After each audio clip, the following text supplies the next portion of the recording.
ఓవైసీ కొన్ని కీలక వ్యాఖ్యలు చేశారు. యూసీసీ పై మా అభిప్రాయాన్ని లా కమిషన్ కు చెప్పామని అంటున్నారు. అదేవిధంగా ప్రతి సాధారణ ఎన్నికలకు ముందు బీజేపీ యూసీసీని తెర మీదకు తెస్తుంది. ఇది రాజకీయ కోణంలో చూసుకున్నట్లయితే రాజకీయ లబ్ధిదారుల కోసం ప్రయత్నాలు చేస్తున్నారని అయితే ఓవైసీ చెప్పినట్టు మనకి తెలుస్తా ఉంది. నెక్స్ట్ మనం చూసుకున్నట్లయితే సీఎం కేసీఆర్ యూసీసీని కూడా వ్యతిరేకిస్తున్నారు అని అంటూ ఉన్నారు. దేశంలో యూసీసీ అమలుకు సాధ్యం కాదని అయితే వార్త అయితే వినిపిస్తోంది. నెక్స్ట్ మనం త్వరలోనే ఏపీ సీఎం జగన్ కూడా కలుస్తామని ఓవైసీ అయితే చెప్తున్నారు. దీని మీద పూర్తి అప్డేట్స్ మా బ్యూరో చీఫ్ కృష్ణమూర్తి అందిస్తారు. కృష్ణమూర్తి చెప్పండి. Thank you Varun. Common civil code మీద ప్రస్తుతం దేశవ్యాప్తంగా చర్చ జరుగుతున్న నేపథ్యంలో ఈ కామన్ సివిల్ కోడ్ ను ఎంఐఎం వ్యతిరేకిస్తా ఉన్నాం. మొదటి నుంచి కూడా కామన్ సివిల్ కోడ్ అనేది ముస్లింలకు కొంత ఇబ్బందికరమైనటువంటి బిల్లు కాబట్టి అది అంటే ఉమ్మడి పౌర స్మృతి, ఒకే దేశం ఒకే చట్టం అనేది ఇక్కడ వర్తించదు అని చెప్పేసి తాజాగా ఓవైసీ కూడా కామెంట్ చేశారు. అంటే దేశంలో ఒక పౌరుడు బట్టలు లేకుండా తిరిగితే ఆయన మీద కేసు బుక్ చేస్తారు. కానీ నాగా సాధువు లాంటి వాళ్ళ సాంప్రదాయం ప్రకారంగా జైన గురువులు కానీ నాగా సాధువులు వాళ్ళు వేరు దుస్తుల దాకా వెళ్తా ఉంటారు. వాళ్ళు కొంతమంది పార్షియల్ గా క్లాత్స్ వేసుకుంటారు, కొంతమంది వేసుకోకుండా వెళ్తా ఉంటారు. అంటే వాళ్ళ సాంప్రదాయాలు ఉంటాయి. ఈ నేపథ్యంలో యూసీసీని ఎలా అమలు చేస్తారు, ఎలా వస్తుంది అంటే అందరికీ ఒకే చట్టం, అందరికీ ఒకటే న్యాయం అనుకున్నప్పుడు ఎలా జరుగుతుంది? గోవాలో 30 సంవత్సరాలు దాటిన తర్వాత పెళ్ళైన తర్వాత 30 సంవత్సరాలు దాటితే పిల్లలు కలగకపోతే మరో వివాహం చేసుకునే హక్కు అక్కడి రాష్ట్ర ప్రభుత్వ చట్టం ఉంది చెప్తా ఉన్నది. అంటే ఇట్లాంటి అంటే వేర్వేరు రాష్ట్రాలకు వేర్వేరు చట్టాలు, వేరువేరు విధానాలు, వేరువేరు సాంప్రదాయాలు. అంటే ఒక మతానికి సంబంధించి ఒక కులానికి సంబంధించి ఒక సాంప్రదాయము, ఒక మతానికి సంబంధించి ఒక సాంప్రదాయము, ఒక ప్రాంతానికి సంబంధించి ఒక సాంప్రదాయము, మరో ప్రాంతానికి సంబంధించి మరో సాంప్రదాయం ఉంటుంది. ఈ నేపథ్యంలో దేశం అనేది ఎలా సాధ్యమవుతుంది?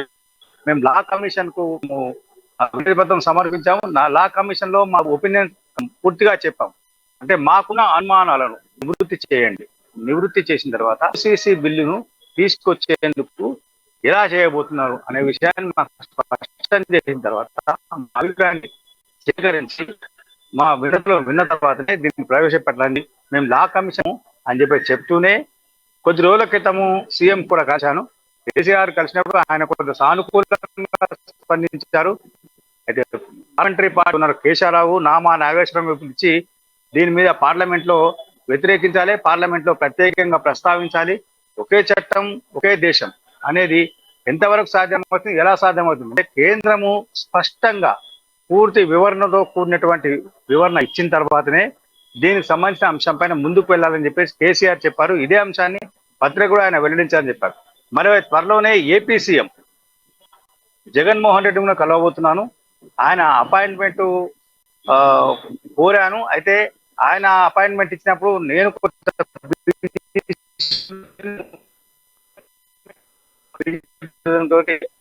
జాప్యం జరుగుతుంది. అయితే రెడ్డి ఎంపీ మిథున్ రెడ్డి అయితే కలిశాను. నేను మిథున్ రెడ్డితో మాట్లాడాను. వారు కూడా మా వాదనతో ఏకీభవించారు, నా అభిప్రాయంతో ఏకీభవించారు. మేము లా కమిషన్ ఇచ్చినటువంటి మా ఒపీనియన్ లేఖను కూడా వాళ్ళకి ఇచ్చాము.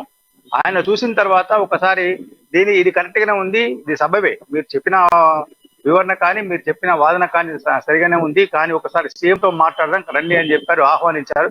త్వరలోనే ఏపీ సీఎం కలుస్తాను, బిల్లు మీద మాకు అనుకూలంగా మద్దతుగా ఇవ్వమని కోరుతాను అని చెప్పారు.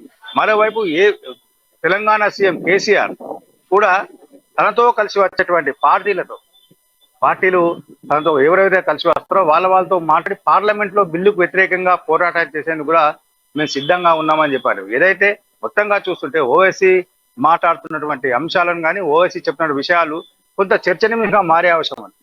బీజేపీ కావాలని ఎన్నికల సమయంలో 2000 మొదటి నుంచి కామన్ సివిల్ కోడ్ చెప్తా ఉన్నది.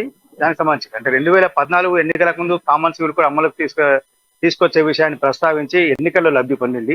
2019 ఎన్నికలకు ముందు కూడా ఈ అంశాన్ని తెరపై తీసుకొచ్చి లబ్ధి పొంది మరోసారి 2024లో ఎన్నికలు రాబోతున్నాయి. కాబట్టి ఇప్పుడు కూడా దీన్ని తెరపై తీసుకొచ్చి లబ్ధి పొందాలని ఆలోచన చేస్తారు. అసలు దేశంలో యూనిఫామ్ సివిల్ కోడ్ అనేది అమలు అనేది సాధ్యం కాదు. దేశంలో ఉన్నటువంటి భిన్న సంస్కృతులు, భిన్న మతాలు, భిన్న సాంప్రదాయాలు ఇలా అంటే ఒక్కొక్క చోట ఒక్కొక్క సాంప్రదాయం, ఒక్కొక్క చోట ఒక్కొక్క వ్యవహారం, ఒక్కొక్క ఆచరణ, ఒక్కొక్క శైలి ఉండబోతుంది. కాబట్టి ఈ నేపథ్యంలో అది చేయడం సాధ్యం కాదు. కాబట్టి బీజేపీ అంటే సాధ్యం కాని విషయాలను అమల్లోకి తీసుకొస్తామని చెప్పేసి ప్రజలకి కొంత ప్రజల్లో వైషమ్యాన్ని సృష్టించి రాజకీయంగా లబ్ధి పొందేందుకు మాత్రమే ప్రయత్నం చేస్తా ఉందని చెప్పేసి ఆయన తీవ్రంగా విమర్శించారు. గతంలో ఏదైతే త్రిబుల్ తలాక్ చట్టం తీసుకొచ్చినప్పుడు మేము కొన్ని విషయాలను త్రిబుల్ తలాక్ చట్టం తీసుకొచ్చినప్పటికీ కొన్ని వాటిలో జోడించండి అని మేము చెప్పాము. చెప్పకుండా అలా మా మా అభిప్రాయాలను కేంద్ర ప్రభుత్వం ఏమాత్రం పరిగణలోకి తీసుకోలేదు.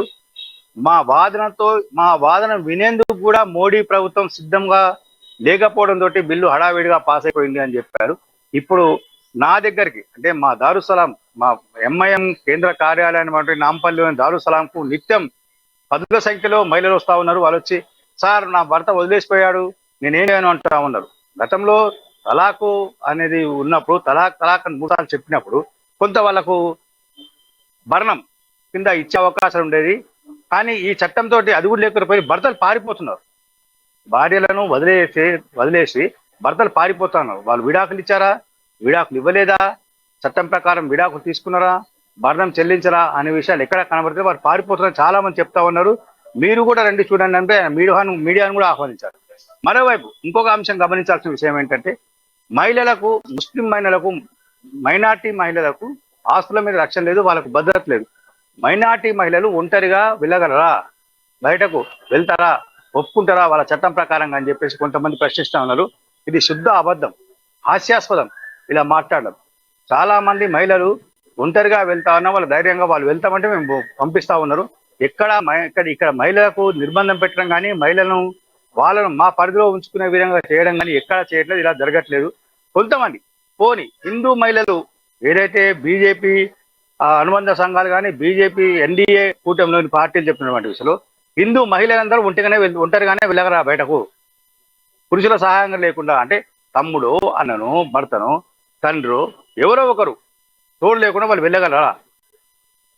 ఇది బీజేపీ చెప్పగలరా, మోడీ చెప్పగలరా అని చెప్పేసి కూడా ఓవైసీ ప్రశ్నించారు. మరోవైపు మహిళలకు ఆస్తి హక్కు లేదు అనడంలో పూర్తిగా తప్పు. ఖచ్చితంగా హిందూ మహిళలకు ఉన్నటువంటి ఆస్తి హక్కులో కంటే ముస్లిం మహిళలకు ఆస్తి హక్కులు ఎక్కువ హక్కులు ఉన్నాయి. ఆస్తిలో వాళ్ళకు 10 రకాలైనటువంటి ఆస్తి హక్కులు మహిళలకు పొందగలుగుతున్నారు. ముస్లిం చట్టం ప్రకారంగా, మైనార్టీ చట్టం ప్రకారంగా ముస్లిం పురుషుడు తల్లి, తండ్రి, భార్య, సంతానము, వాళ్ళ పరివారం, అక్క, తమ్ముడు, చెల్లెలు ఎవరున్నా కానీ వాళ్ళను పోషించేది బాధ్యత పురుషుందే. ఒకవేళ ఆ కుటుంబంలోకి మహిళ వస్తే, భార్యగా ఆ కుటుంబంలోకి ఒక మహిళ పెళ్లి చేసుకొని వస్తే, ఆ మహిళ డాక్టర్ కానీ, లాయర్ కానీ, మిగతా ఏదైనా ఇంజనీరింగ్ కానీ ఏది సంపాదించుకున్నా ఆ మహిళకే హక్కు.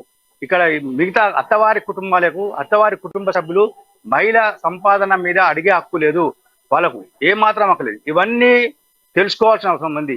ఇవన్నీ మరుగున పడే యూసీసీని తీసుకొచ్చి మహిళలకు హక్కులు కల్పిస్తాము, మైనార్టీ మహిళలకు హక్కులు కల్పిస్తాము, ఆ బురకా లేకుండా మహిళలకు బయటకు రాలేరు కాబట్టి వాళ్ళను మేము స్వేచ్ఛ కల్పించేందుకు ప్రయత్నం చేస్తా ఉన్నాము అని చెప్పి తప్పుడు ప్రచారం చేస్తూ ఒక భయానక వాతావరణం సృష్టించి చేస్తా ఉన్నారు. ఇదంతా తప్పు. కావాలని ఓట్ల కోసము బీజేపీ ప్రభుత్వం మరోసారి యూసీసీని చట్టంగా తీసుకురావడానికి ప్రయత్నం చేస్తా ఉన్నది. కానీ ఇది అమలయ్యే స్థితి లేదు. దేశంలో ఉన్న పరిస్థితిలో ఇది అమలుకు చాలా కష్టమవుతుంది, చాలా ఇబ్బందులు ఎదురవుతాయి ఈ అమల్లో. ఇప్పటికే త్రిపుల్ తలాక్ చట్టం తీసుకొచ్చి కేంద్ర ప్రభుత్వం చేతులు కాల్చుకున్నా అని భావిస్తా ఉన్నది.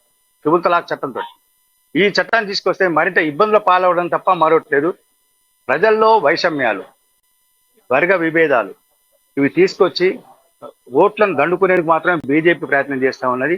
యూసీసీ పైన మేమంటే ముస్లిం పర్సనల్ లా బోర్డు వినతి పత్రాన్ని లా బోర్డు పరిశీలించి ఆ లా బోర్డు చూసిన తర్వాత మా అంశాలను పరిగణలోకి తీసుకొని దాని మీద పూర్తి స్థాయిలో అధ్యయనం చేసేందుకు